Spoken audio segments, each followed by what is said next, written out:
Olá pessoal, nessa aula a gente vai tratar do conceito de hash para armazenamento de dados. A gente sabe que quando a gente quer buscar um valor dentro de um vetor, dentro de uma lista, a gente tem complexidade O de n. O que isso quer dizer? Para mim poder saber se um valor existe ou não, de maneira geral a gente tem que percorrer todo o arranjo posição por posição. Pode ser que nesse processo de busca eu faça uma comparação, porque eu encontrei ele na primeira posição. Pode ser que eu vou percorrer, vou encontrar esse elemento do meio, ou vou ter que percorrer toda a lista para poder saber se ele existe ou não existe. Então a gente diz que esse algoritmo de busca dentro de um vetor, dentro de um arranjo, esse algoritmo posição por posição, ele tem complexidade O de n. O que isso quer dizer, esse O de n aqui? Quer dizer que o esforço que o meu algoritmo faz para poder encontrar um determinado elemento dentro do nosso vetor, ele é proporcional ao n, onde n é a entrada de dados. Então, supondo que se a gente receber no nosso vetor aqui 10 elementos, eu vou ter que ter um esforço proporcional a 10. Se eu receber 1000 elementos, vou ter proporcional a 1000 e assim por diante. E aí o conceito de hashing para armazenamento de dados, a gente busca ter complexidade em tempo constante, ou seja, O de 1. Ou seja, vou fazer apenas uma comparação para poder saber se esse elemento existe ou não. Então, mas como que isso vai ser possível? Dentro do hash aqui, o objetivo é partir de uma chave e a partir dessa chave eu já mapear e cair numa determinada posição do nosso vetor, que aí vai ser o conceito de tabela, e aí a gente já vai ter esse nosso elemento. Então, por exemplo, a partir de um CPF, eu aplico dentro da função hash, a função ela vai mapear e vai me transferir aí diretamente, ele vai me dar o mapeamento diretamente para a posição a qual eu preciso. Então, apresentando aqui, a ideia central do hash é utilizar uma função que ela vai ser aplicada sobre a chave. Então, por exemplo, aqui eu tenho a minha chave, vou aplicar dentro da função e ela vai mapear aqui para o local correto, aonde que eu tenho que armazenar esse determinado dado, o qual a gente quer ali depois buscar também de forma em complexidade O de 1. Então, uma vez que eu já armazenei, para realizar a busca a gente faz o mesmo processo. Pega a chave, aplica dentro da função e aí eu não vou sair percorrendo posição por posição. A gente já vai acessar diretamente, ele mapeia diretamente aquela posição e a gente vai verificar se o valor que a gente está buscando está ou não naquela posição. Quando a gente vai trabalhar com hash, a gente tem dois conceitos que eles são fundamentais. O conceito da tabela hash, que é a estrutura no qual a gente vai armazenar o nosso conjunto de dados, então no caso é o vetor, e a nossa função hash, que é a função onde eu vou, a partir da minha chave, passar nessa função e já mapear. O objetivo aqui da função ela é dispersar esses valores dentro da nossa tabela, dentro do nosso vetor, de forma que quando eu aplicar a chave eu já vou conseguir acessar diretamente aquela posição.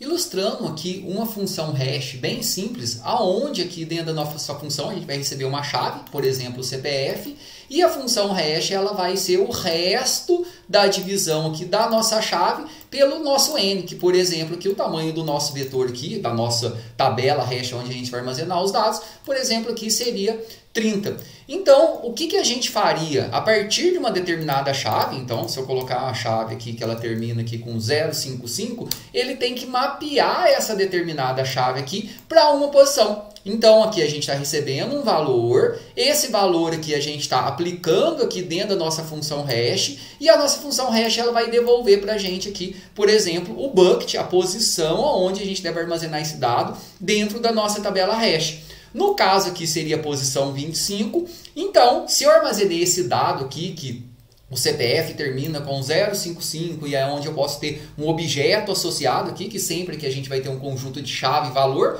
vou ter a chave e o valor pode ser simplesmente uma string ou um objeto e eu vou guardar lá na posição 25 da nossa tabela hash. Depois, se eu quiser buscar esse determinado dado, eu vou entrar ali com o meu CPF, com o final do meu CPF que seja aqui, e ele vai retornar para a gente o quê?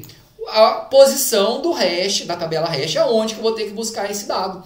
Então, a função hash ela serve tanto para direcionar a posição a qual a gente quer armazenar, como também para que depois, se a gente precisar, realizar a busca de dados. Existem duas formas da gente armazenar dados dentro de uma tabela hash. Existe aqui o chamado hash com endereçamento aberto, ou Open Address, onde a gente armazena os dados diretamente no vetor. Então é uma forma anterior aí que foi criada, mas é importante a gente conhecer. Nessa forma, os dados são armazenados diretamente nas posições. E se por acaso, durante esse mapeamento que a gente acabou de ver, duas chaves mapearem para a mesma posição, o que pode acontecer, então a gente vai deslocar e jogar isso para a próxima posição. No hash de endereçamento aberto, então quando a gente tem duas chaves que mapeiam para a mesma posição, ocorre o que a gente chama aqui de colisão. Então, por exemplo, se a gente tem uma tabela aqui que a função hash dela é o resto da divisão por 1000, ou seja, a gente tem 1000 posições, se eu pegar a chave 119, ela vai mapear para a posição 119. Se eu pegar a chave 1003, ela vai mapear para a posição 3, que é o resto da divisão por 1000. Se eu pegar a chave 2003, ela vai mapear para a mesma posição, que é a posição 3. Então, a gente tem chaves aqui, como a 1003 e a 2003, que mapeiam para a mesma posição. E também a gente tem a chave que 1100 e 2100, que mapeiam para a mesma posição. Como que a gente resolve nesse caso de conflito? A gente trabalha com o deslocamento para a próxima posição. Para a gente poder ilustrar aqui esse funcionamento, a gente tem aqui a nossa tabela hash sendo instanciada aqui através de um vetor. E agora a nossa função hash aqui, ela está implementada com o tratamento de colisões. O que isso quer dizer? Além da chave que a gente está recebendo, a gente está recebendo aqui mais uma variável, aqui mais um parâmetro, que a gente está chamando ele de índice. Esse índice, ele começa com um deslocamento de 0 e toda vez que houver colisão, a gente vai deslocar, a gente vai adicionar mais um. O que isso quer dizer? Se eu pegar lá, como estava no exemplo, se eu pegar a chave 1003 e começar com 0, 1003 mais 0, dividido pela capacidade que é 1000, o resto da divisão, vai dar 3. Mas se a 2003, na hora que eu tentar fazer a mesma coisa aqui, 2003 mais 0, também vai mapear para a posição 3. Só que como a gente observou que tem conflito, a gente vai incrementar esse índice aqui na chamada. Então, se teve conflito, já tem alguém naquela posição, o que a gente vai fazer? Vai incrementar em 1. Então, esse índice era 0, ele passa a valer 1. Então, vai ser 2003 mais 1, vai ser 2004. O resto da divisão aqui vai dar 4 e ele vai mapear para a posição 4. Aqui só uma função para poder mostrar a nossa tabela, posição por posição. E aqui dentro do nosso main agora, a gente tem aqui o que a gente vai passar para o índice, que é esse deslocamento. Então, a gente começa com o deslocamento de 0 aqui. Lê a nossa chave, que é o nosso CPF, e mapeia para uma determinada posição. Se por acaso aqui eu mapeei para essa posição e essa posição aqui ela é diferente de 0, ou seja, se eu já tenho algum dado, eu vou ter que deslocar e vou ter que chamar mais uma vez a tabela hash. Se eu fiz um mapeamento ali e aquela posição é igual a 0, eu já posso ir lá e atribuir direto o valor. Então aqui a gente só vai entrar nesse while quando? Se eu fizer esse mapeamento para uma determinada posição e essa posição for diferente de 0, ou seja, eu já tenho um dado armazenado. Então a gente desloca e vai chamar novamente a nossa função hash passando esse deslocamento. Então ele começa de 0, depois ele passa a valer 1. Então dessa maneira aqui a gente consegue resolver os nossos conflitos aí quando a gente está armazenando os nossos dados diretamente no vetor, que a gente chama aí de hash de endereçamento aberto. Então se eu colocar aqui, só mostrando aqui o tamanho da nossa tabela agora aqui, ó, eu mudei para 10 para poder simplificar aqui em termos didáticos. Então, se eu colocar o final aqui do CPF 055, ó, ele mapeou aqui 055, mapeou para a posição 5. E aqui ele armazenou o dado na posição 5. Se eu pegar outro CPF aqui, que ele termina, por exemplo, aqui com 23, o resto da divisão de 23 por 10 vai dar 3, ele mapeou para a posição 3. O que vai acontecer agora se eu colocar aqui, por exemplo, o CPF 43? Também ele vai mapear para a posição 3, só que como a posição 3 aqui ela está ocupada, ele vai deslocar e vai armazenar na próxima posição. Então, por exemplo, aqui, ele armazenou na próxima posição.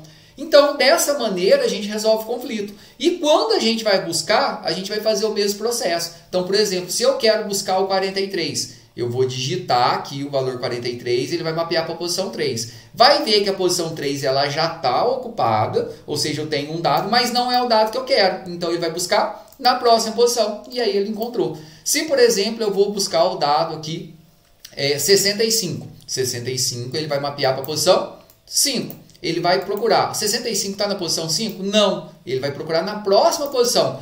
Como a próxima posição está vazia, ou seja, não tem nenhum dado ali, a gente já vai inferir o quê? Se ele não está na posição que ele deveria e também ele não está na próxima posição, quer dizer que ele não existe. Então reparem que para encontrar o 65, na busca linear, a gente teria que buscar posição por posição, todas as posições, ou seja, eu teria complexidade de O de N, para poder garantir que ele não existe. Nesse caso eu mapeio, já venho para uma posição, no máximo eu vou ter aqui alguns deslocamentos. E aí a gente tem esse conceito, né? Quando a gente vai enchendo aqui a nossa tabela ali, a gente dobra o tamanho dela. Então, na implementação completa que a gente tem um resize automático que sempre antes de qualquer inserção, a gente dobra o tamanho. Então, a gente viu aqui o que a gente chama de hash de endereçamento aberto, onde a gente armazena os valores direto dentro do nosso vetor. Na próxima aula, a gente vai ver aqui sobre o hash encadeado, então, ou o separate chaining, aonde os dados, quando a gente mapeia para a mesma posição, o objeto ali, ele vai inserindo dentro de uma lista encadeada.